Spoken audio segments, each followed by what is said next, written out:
What's up mga katambay? Magandang araw po sa inyong lahat. Ngayong araw po ay magluluto tayo ng basic adobong manok mga katambay. Wala nang paligoy-ligoy pa, umpisahan na po natin ang pagluluto sa ating adobong manok. Pinainit na po kagad ang kawali, nilagyan na ng mantika. Siyempre, manok po yan. Pipirutuhin po natin ng konti ang ating manok mga katambay. Ito pong ating lulutuin ay sapat na sa 3 o 4 na kataong miyembro ng pamilya mga katambay. Siyempre, bago po hiniwa ang ating manok, nahiwa na po ang ating bawang, sibuyas at luya na pangsahog sa ating adobong manok mga katambay. Matapos mapirito ng bahagya ang ating manok, itabi ito sa gilid ng kawali, ating gigisahin ng ating bawang.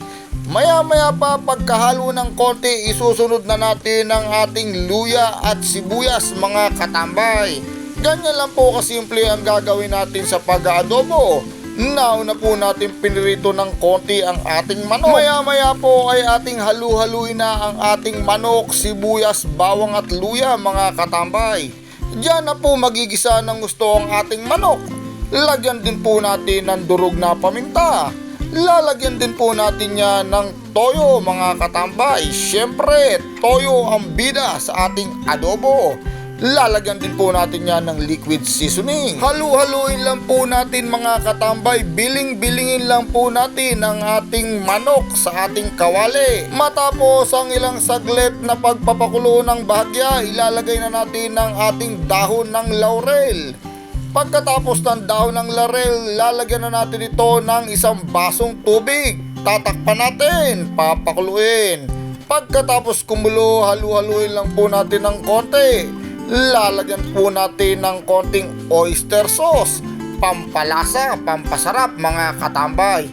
Halu-haluin lang po ulit natin ng konti hanggang sa ito ay kumulo. Pagpasensahan nyo na po ang ating basic adobo mga katambay. Mabilisang luto lang po ito sapagkat ako'y gutom na. Matapos ang ilang sandali mga katambay, kumuha ng isang kutsarang asukal. Lagyan natin ng ating adobong manok mga katambay, pang balanse ng ating lasa. Pagkatapos ng asukal mga katambay, igayak na ang ating suka. Lagyan ng konting suka. Ating papakuluin ulit ang ating adobo mga katambay. Matapos ang pakuluan, neto na po't natuyo na ang sabaw.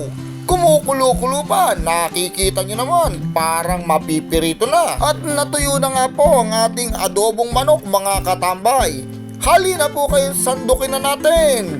Igayak na natin ang kanin. Ako'y nagugutom na, halina kayo, sabayan nyo kong kumain mga katambay. Haya na naman po't nakapagluto na naman tayo ng isang ulam mga katambay. Basic na basic lang po ito.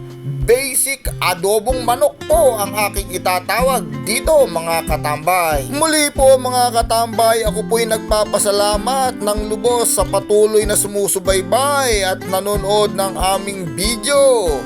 Muli po ako po'y nagpapaalala sa inyo, kung inyo pong nagustuhan ng aming video sa araw na ito, huwag pong kakalimutang mag-follow, mag-share, mag-like at mag-comment sa aming Facebook page. Ang inyong nakatambay na chef, Chef Boy.